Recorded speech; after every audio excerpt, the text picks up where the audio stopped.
So good morning. The question is a river 800 meter wide. Please note the question. A river 800 meter wide flow at a rate of 5 kilometer per hour. Okay, let me repeat. A river 800 meter wide flow at a rate of 5 kilometer per hour. Full stop. A swimmer who can swim at a rate 10 kilometer per hour in still water. Okay, so let me repeat till here. A swimmer who can swim at a rate of 10 kilometer per hour in still water wishes to cross the river straight. Okay, wishes to cross the river straight. Then question is, first part is, along what direction must he strike? Okay, second one is, what should be his resultant velocity? Second one is, what should be his resultant velocity? And third one is, how much time he would take. तो यहाँ पे देख सकते हैं कि question का meaning क्या है, एक बार समझ लो. कोई रिवर है जो 800 मीटर वाइड है, फ्लो कर रही है 5 किलोमीटर पर आवर से किसी पर्टिकुलर डायरेक्शन में. एक कोई स्विमर है जो कि अगर ये वाटर फ्लो नहीं कर रहा होता, वाटर स्टिल होता, मतलब रुका हुआ होता, तो उसमें 10 किलोमीटर पर आवर की स्पीड से ये स्विम कर सकता है इन स्टिल वाटर. बट ये इस रिवर को जो कि फ्लो कर रही है इसको क्रॉस करना चाहता है स्ट्रेट, तो इसको कौन से डायरेक्शन में स्विमिंग स्टार्ट करनी चाहिए, उसी के लिए यहाँ पे वर्ड यूज किया है ही स्ट्राइक. सेकेंड है, what should be his resultant velocity. जब वो रिवर में स्विम करेगा तो उस कंडीशन में, क्योंकि यहाँ पे देख रहे हो रिवर फ्लो का भी कुछ वेलोसिटी है और इसकी वेलोसिटी भी होगी, तो उनकी रिजल्टेंट वेलोसिटी कितनी है ये पूछ रहा है. और थर्ड पार्ट है, how much time he would take, उसे कितना टाइम लगेगा रिवर को क्रॉस करने में. तो ये है complete question. Okay, I hope कि सभी ने नोट कर लिया है. Okay, it is done. So let us solve.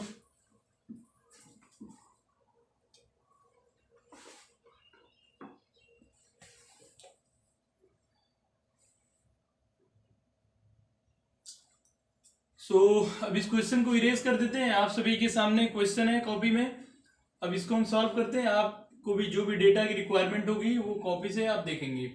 हम लोग चीज़ों को देख लेते हैं. रिवर की जो यहाँ पे विड्थ है वो है 800 मीटर और जो उसका फ्लो है 5 किलोमीटर पर आवर है. जो स्विमर है उसका 10 किलोमीटर पर आवर है. ठीक है, तो ये सारी चीज़ें गिवन है यहाँ पे. तो अब इसको इरेज कर दे रहे हैं और सॉल्व करते हैं.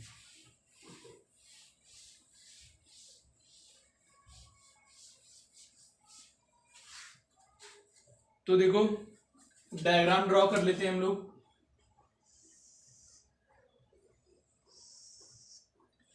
ये कोई रिवर है, यहाँ पे दिया हुआ है इसकी वैल्यू जो है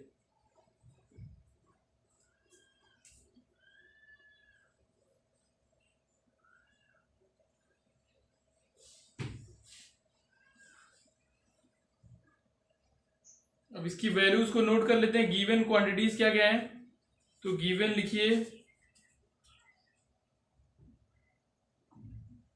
इसकी जो ये विड्थ है ये 800 मीटर है, तो इसको यहाँ पे 800 मीटर लिख देते हैं. ठीक है, इसके बाद दिया हुआ है इसकी वेलोसिटी ऑफ रिवर मीन्स यहाँ पे लिख देते हैं वी आर. जो वेक्टर है ये 5 किलोमीटर पर आवर है.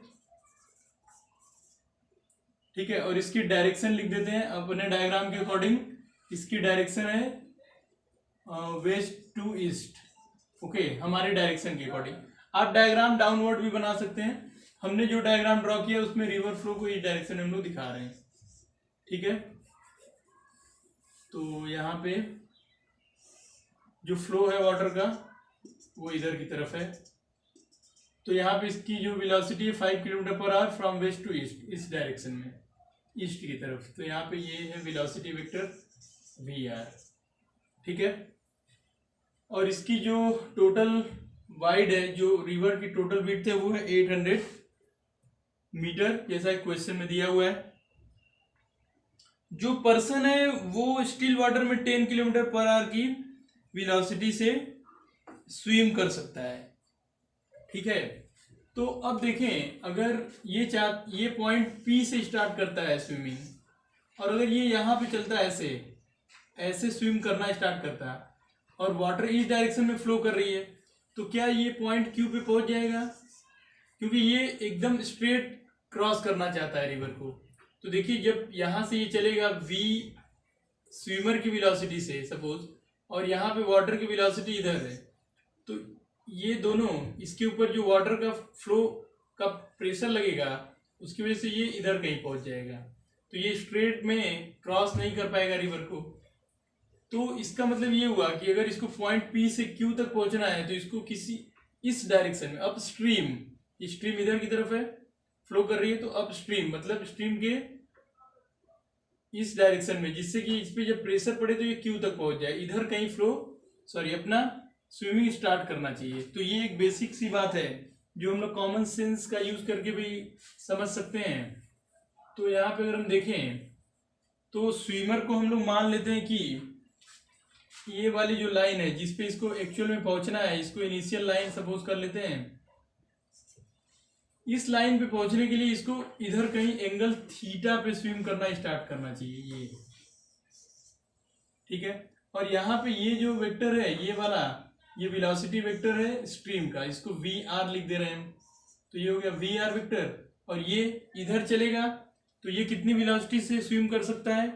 10 किलोमीटर पर आवर। तो स्विमर की जो वेलोसिटी है वो है 10 किलोमीटर पर आवर की है। ये इधर चलेगा, सपोज कर लेते हैं हम लोग इधर ये स्विम करना स्टार्ट किया। अगर ये इधर स्विम करना स्टार्ट करेगा तो फाइनली ये जो वेलोसिटी वी आर है और ये जो वेलोसिटी वी एस है, इन दोनों के रिजल्टेंट से ये इधर पहुंच जाएगा, ऐसा हम लोग सपोज कर रहे हैं। ठीक है, ऐसा हम लोग सपोज कर रहे हैं कि अगर ये थीटा एंगल पे इधर चले तो ये पी से यस पे नहीं पहुंच के, इसको अगर हम लोग पॉइंट जेड मान लें, ये पॉइंट जेड पे नहीं पहुंच के क्यू पे पहुंचेगा, क्योंकि स्ट्रीम इधर आ रही है तो ये इधर तो चलना शुरू करेगा लेकिन पहुंचेगा इधर कहीं। अब सभी को समझ में आ रही होगी हमारी बात?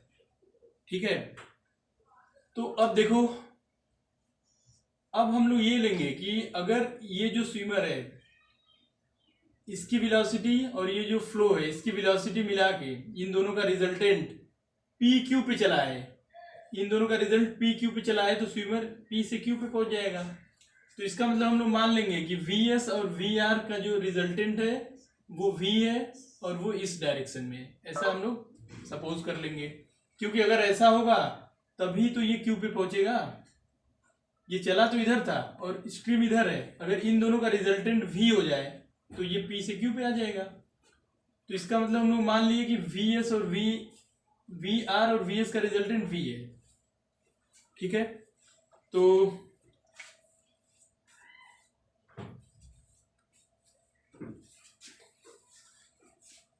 अब देखते हैं कि v की वैल्यू कितनी आएगी और इस एंगल की वैल्यू कितनी आएगी। तो सबसे पहला क्वेश्चन है डायरेक्शन के लिए। तो पहला हमको डायरेक्शन मीन्स यहाँ पे एंगल थीटा निकालना है पी क्यू से। तो थीटा के लिए देखिए आपको यहाँ पे वी आर की वैल्यू गिवन है, वी एस की वैल्यू पता है यहाँ पे मैग्नीट्यूड में, बट v की वैल्यू नहीं पता है। तो ये जो ट्रायंगल है, ट्रायंगल पी क्यू जेड जो है ये राइट एंगल ट्रायंगल है। अब इसमें गिवन क्वांटिटीज के अकॉर्डिंग हम वैल्यूज यूज कर सकते हैं। तो यहाँ पे अगर इसको ट्रायंगल मान लें और angle P Q Z 90 degree है, तो इसमें आपको क्या क्या पता है इस थीटा के लिए? तो यहाँ पे देखिए, आपको परपेंडिकुलर पता है और हाइपोटेनस पता है।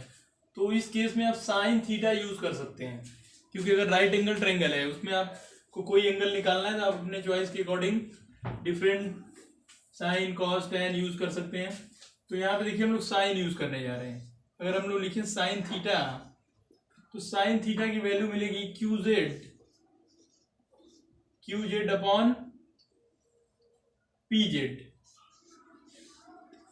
तो यहाँ देखिए क्यू जेड की न्यूमेरिकल वैल्यू है 5 किलोमीटर पर आवर।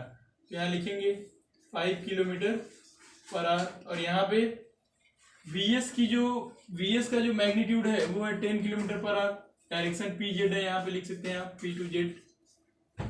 तो यहाँ पे कितना आएगा 10 किलोमीटर पर आवर। इसको अगर सॉल्व करें तो ये आपको मिलेगा 1/2।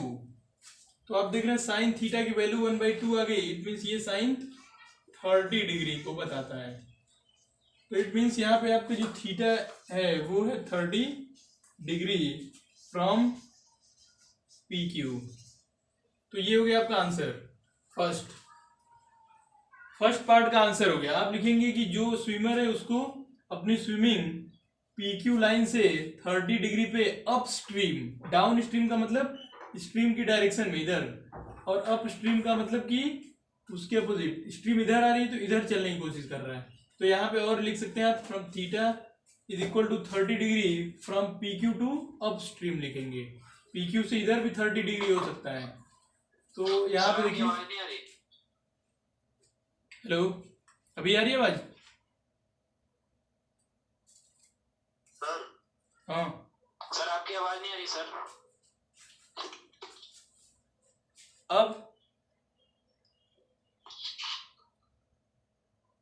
सर आपकी आवाज नहीं आ रही। पॉज 2 लाइन लगी है।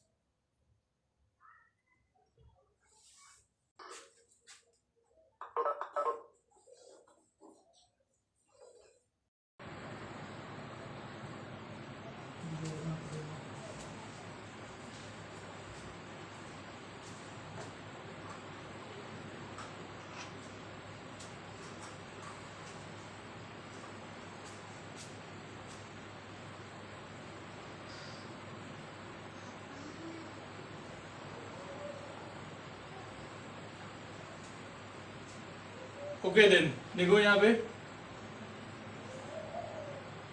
ये जो रिवर है इसकी टोटल विड्थ 800 मीटर है। यहाँ पे जो फ्लो की वेलोसिटी है, फ्लो जो रिवर फ्लो कर रहा है उसकी वेलोसिटी को हम लोग वी आर कंसिडर कर रहे हैं, और उसका मैग्नीट्यूड 5 किलोमीटर पर आवर है। ठीक है, और जो पर्सन है वो स्टिल वाटर में 10 किलोमीटर पर आवर की स्पीड से स्विम कर सकता है। ठीक है, अभी देखो ये है डायग्राम। सपोज करो कि ये स्ट्रेट चलता है यहाँ से, तो क्या ये पॉइंट क्यू पे पहुंच जाता? अगर ये स्विम करना स्ट्रेट स्टार्ट करे, ये स्टिल वाटर होता तो ये पहुंच जाता क्यू पे। लेकिन क्योंकि वाटर स्टिल नहीं है, वाटर फ्लो कर रहा है और उसकी इतनी वेलोसिटी है, तो अगर ये स्ट्रेट चलना शुरू करे तो ये पॉइंट क्यू पे नहीं पहुंच के इधर कहीं आएगा। बट इसको पहुंचना कहाँ है? क्यू पे। तो यहाँ पे तुम देखोगे कि दो चीज़ें हैं। तुम्हारे पास एक कॉमन सेंस है कि अगर आपको इस पॉइंट पे आना है और फ्लो इधर कर रहा है, तो आप अप स्ट्रीम मतलब फ्लो की जो डायरेक्शन है उसके अपोजिट की तरफ फ्लो कर स्विम करना स्टार्ट करेंगे। ठीक है, और अगर कुछ मैनेज करें चीज़ों को, अब बिगिनिंग में तो पता नहीं है, तो हम लोग उसी के लिए कर रहे हैं कि कितने डिग्री पे यहाँ पे स्विम करना स्टार्ट करेगा कि ये पॉइंट क्यू पे पहुँच जाए। तो सपोज कर लिया कि थीटा है, हमको नहीं पता है एक्चुअल में वो कितना है, तो सपोज कर लेते हैं कि वो थीटा है। तो थीटा डिग्री पे वो स्विम करना स्टार्ट किया और उसकी वेलोसिटी वीएस है, स्ट्रीम की वेलोसिटी है वी आर। ठीक है, अगर इन दोनों का रिजल्टेंट वी हो जाए जो कि पी टू क्यू है, तो ये निश्चित ही क्यू पॉइंट पे पहुंच जाएगा। ठीक है, तो ये वो डायग्राम है। अब इस डायग्राम में हमने थीटा तो सपोज किया है। अब यहाँ पे देख रहे हैं कि पी क्यू जेड एक राइट एंगल ट्रायंगल फॉर्म कर रहा है, और इसमें हमें थीटा की वैल्यू पता करनी होगी।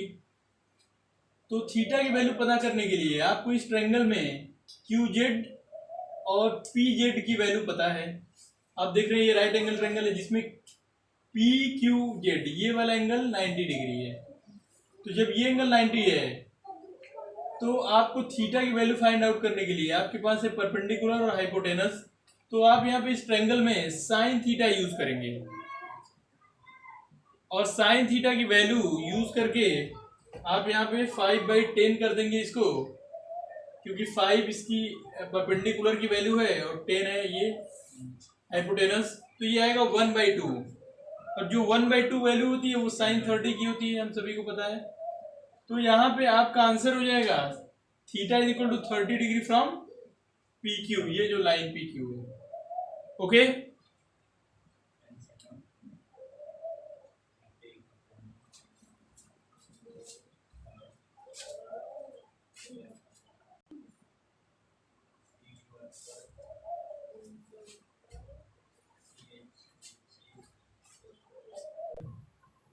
रिजल्टेंट वेलोसिटी कहाँ है?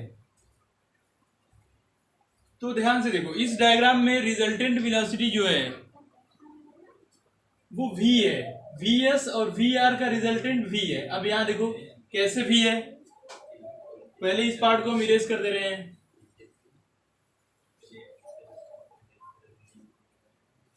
और अब देखेंगे, देखो ये है vs, कोई एक वेक्टर है, और यहाँ पे ये vr ऐसे चला गया। तो अब इन दोनों का, क्योंकि ये नॉन वेक्टर्स हैं, तो इन दोनों का रिजल्टेंट कैसे मिलता है हमें? vs vr। तो जो फर्स्ट वेक्टर है उसके टेल से स्टार्ट करके सेकेंड की हेड तक मिला देते हैं ये, तो यही हमारा रिजल्टेंट वेक्टर हो जाता है। तो इसका मतलब ये हुआ कि इस डायग्राम में पी क्यू जो है वो पी जेड और जेड क्यू का रिजल्टेंट है।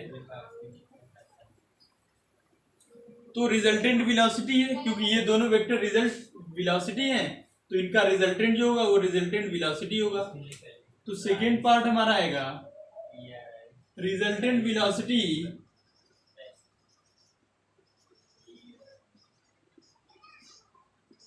is given by vector P Q. ठीक है, तो अगर हमको मैग्नीट्यूड फाइंड आउट करना है तो यहाँ पे देख सकते हैं कि ये जो है ये राइट एंगल ट्रायंगल है। इस ट्रायंगल में आपको v की वैल्यू फाइंड आउट करनी है, तो इट मीन्स आपको चाहिए पी क्यू निकालना है। तो पी क्यू की वैल्यू कितनी हो जाएगी? पाइथागोरस थ्योरम यूज करेंगे।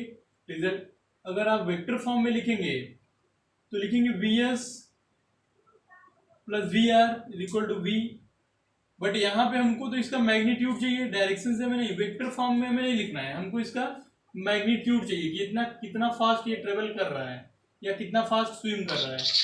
तो P Q square is equal to P Z square minus Z Q square लिखेंगे। देखो ये अपने कॉमन सेंस से यूज करके लिखना होता है। यहाँ पे आप देख रहे हैं कि ये राइट एंगल ट्रायंगल है, आपको पी क्यू की वैल्यू फाइंड आउट करनी है। आपके पास जेड क्यू है और पी जेड है, ये परपेंडिकुलर है, ये हाइपोटेनस है, आपको बेस चाहिए। तो आपको बेस निकालना है, तो आप यही फॉर्मूला यूज करेंगे, base square is equal to hypotenuse square minus perpendicular square. यही आपने थ्योरम पढ़ा है, Pythagoras theorem right angle triangle के लिए। ठीक है, वेक्टर फॉर्म में ही है, बट मैग्नीट्यूड अगर आप देखेंगे तो एक ट्रायंगल बन रहा है और हमें मैग्नीट्यूड पता करना है, तभी तो हमें पता चलेगा ये कितना किस वेलोसिटी से, ये वेलोसिटी के लिए हमें डायरेक्शन तो पता है कि पी से क्यू जा रहा है, बट कितना तेज जा रहा है इसके लिए हमको इसका मैग्नीट्यूड चाहिए। अगर हमको इसका मैग्नीट्यूड मिल जाए और हम बोल दें कि पी टू क्यू जा रहा है तो हो गया वेलोसिटी, क्योंकि उसमें डायरेक्शन भी मेंशन हो गई। तो अब इसकी वैल्यू पता कर लेते हैं। यहाँ देखते हैं P Q is equal to आएगा अंडर रूट पी जेड की वैल्यू देखो कितना है, 10 है, 10 स्क्वायर माइनस जेड क्यू की वैल्यू 5 स्क्वायर, ये कितना आया? ये आया 100 माइनस 25, और ये तुमको मिल गया अंडर रूट 75, या फिर इसको 5 अंडर रूट 3 लिख सकते हैं। तो इसका आंसर आ गया जो रिजल्टेंट वेलोसिटी है। Yes yes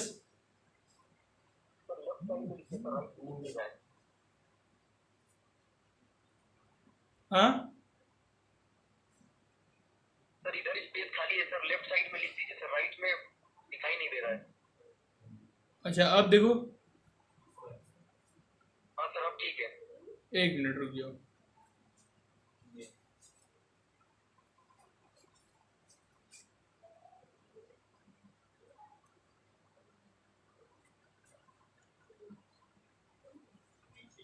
okay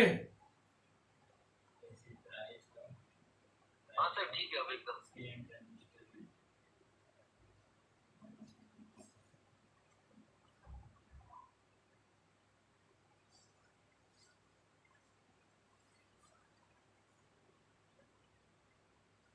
sir reflect कर रहा है, ठीक है।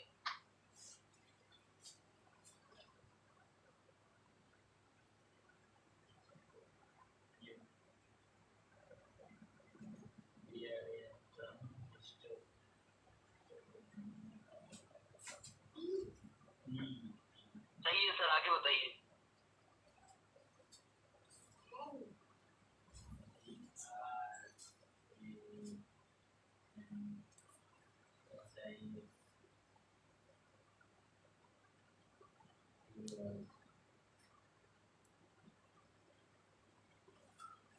ओके सो देखो ये रिजल्टेंट वेलोसिटी मिल गई यहाँ पे 503 metre per second. This is the answer number 2। Answer number 1 was theta is equal to 30 degree and answer number 2 is resultant velocity and that is 503 meter per second. Okay, now third is time taken. Okay, what is time of crossing the river? तो बताना कि कितने time में वो river को cross करेगा। Third one,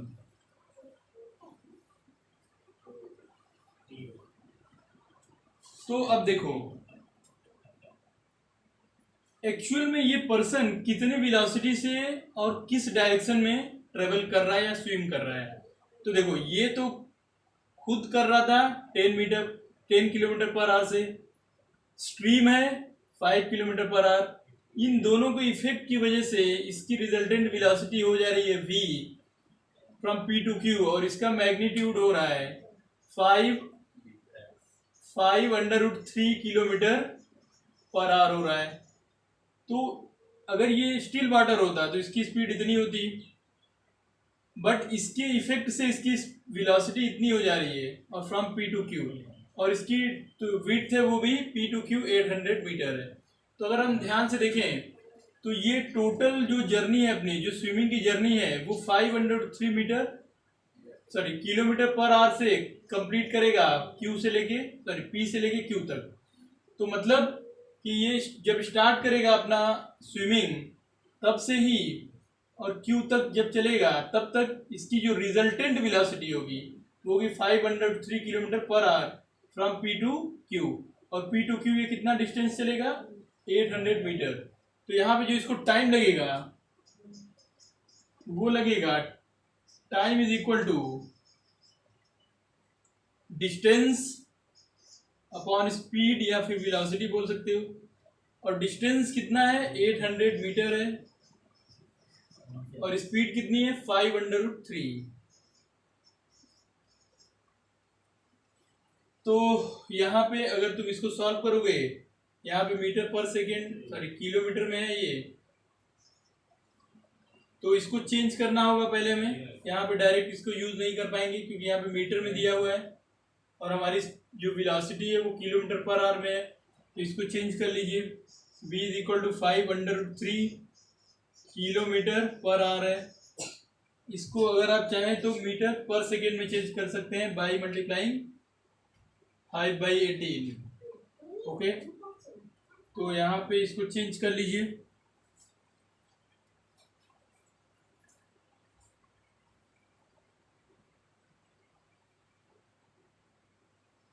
तो change कर लो इसको, कितना आएगा 5/3 किलोमीटर पर आवर है। तो यहाँ पे आपको पता है कैसे मल्टीप्लाई करके चेंज करते हैं। ये आएगा 25/3/18। मीटर पर सेकेंड टाइप का आ जाएगा। ठीक है, अब यहाँ पे इसकी वैल्यू यूज कर देंगे, तो इसको नेक्स्ट स्टेप में लिखते हैं। पहले इसको कंप्लीट कर लो। देखो v किलोमीटर पर आवर में दिया हुआ है और यहाँ पे इसका जो विड्थ है वो 800 मीटर है, तो यहाँ पे इसको डायरेक्ट हम लोग नहीं सॉल्व कर पाएंगे। पहले इस वेलोसिटी को हमें मीटर पर सेकंड में चेंज करना होगा। तो ये किलोमीटर पर आवर को कैसे चेंज करते हैं मीटर पर सेकंड में, आई होप कि आप सभी को पता होगा।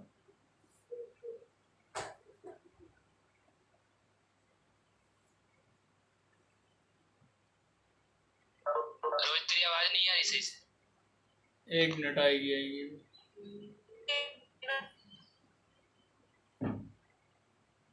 हेलो। हाँ बोलो, ठीक है। हाँ सर ठीक है, वीडियो नहीं ऑन है सर। सही है, ऑन तो है सर। ठीक है सर, सही है। थर्ड पार्ट के लिए देखो, हम लोग थर्ड पार्ट सॉल्व करने जा रहे हैं। यहाँ पे देखोगे इन दोनों का एक्चुअल में रिवर का फ्लो जेड टू क्यू है 5 किलोमीटर पर आवर, और जो स्विमर है उसने स्टार्ट किया अपना swimming from P to Z at angle 30 degree from P Q. Okay, so resultant of these two becomes v, that is 503 kilometer per hour. Okay, now you can see that the resultant velocity of the swimmer is 503 kilometer per hour from P to Q, and this distance is equal to 800 meter from P to Q. ये width के equal है, तो इसको जो total time लगेगा इस river को cross करने में, वो टोटल ये विड्थ अपॉन वेलोसिटी लगेगा। तो विड्थ तो 800 मीटर है, बट इसकी resultant velocity 503 kilometre per hour है। तो ये जो वेलोसिटी है इसको हमें चेंज करना होगा मीटर पर सेकेंड में।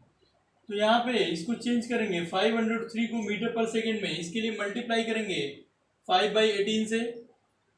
इसको जैसे मल्टीप्लाई करोगे तुम्हें मिलेगा 25/3/18 मीटर पर सेकेंड। ये हो गई हमारी velocity in metre per second. Okay, so now you are ready to solve this question, means you can solve the solution for time which is our required result.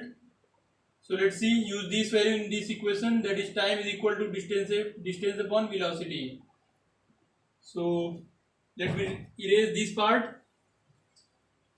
So after substituting the values of d and v, we will get, that is 800 upon 25/3 upon 18. This is the velocity in meter per second. If you change this part, you will get 25/3/18. Okay, so you can multiply here 18 into 800 by 25/3, and now you are able to solve this part. So this will be the answer in second. You can change this answer in minute or according to the choice, but this answer is in seconds. Okay, so you can write here, if you want to solve this part, you will get here 18 into 8 into 4 by √3, because you can get this 25 4 times 100 and into 8. So I hope you can solve this part. Okay, so calculate and give what is will be the net answer. तो इसको calculation आप खुद से कर सकते हैं, जो भी आंसर आएगा वो सेकंड में आएगा, इसको ध्यान देंगे। ठीक है, तो ये है क्वेश्चन। मुझे लगता है कि आप सभी को ये क्वेश्चन समझ में आया होगा।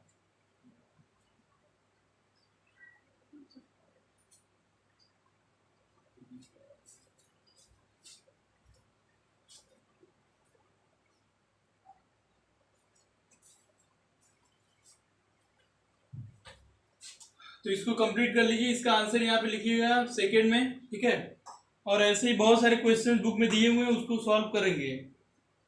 जितने भी दिए हुए हैं कोशिश करिए सारा सॉल्व कर लीजिए। जो क्वेश्चन नहीं आएगा फिर से पूछ सकते हैं, जैसे कि ये क्वेश्चन किसी ने व्हाट्सअप किया था जिसको हमने यहाँ पे सॉल्व किया है। ऐसे ही बहुत सारे क्वेश्चन दिए हुए हैं बुक में, रिलेटिव वेलोसिटी जो वेक्टर्स चैप्टर है उसी में रिलेटिव वेलोसिटी जो टॉपिक है उससे रिलेटेड ये क्वेश्चन है। ठीक है, तो इस क्वेश्चन को सॉल्व करने के लिए आपको बेसिक इंफॉर्मेशन होनी चाहिए वेक्टर की, जो कि आप सभी को पहले से ही बताया जा चुका है। तो इसको सॉल्व कर लीजिए, यहाँ पे आंसर सेकेंड में आएगा। इसको कैलकुलेट करने के बाद आपको मिल जाएगा आंसर।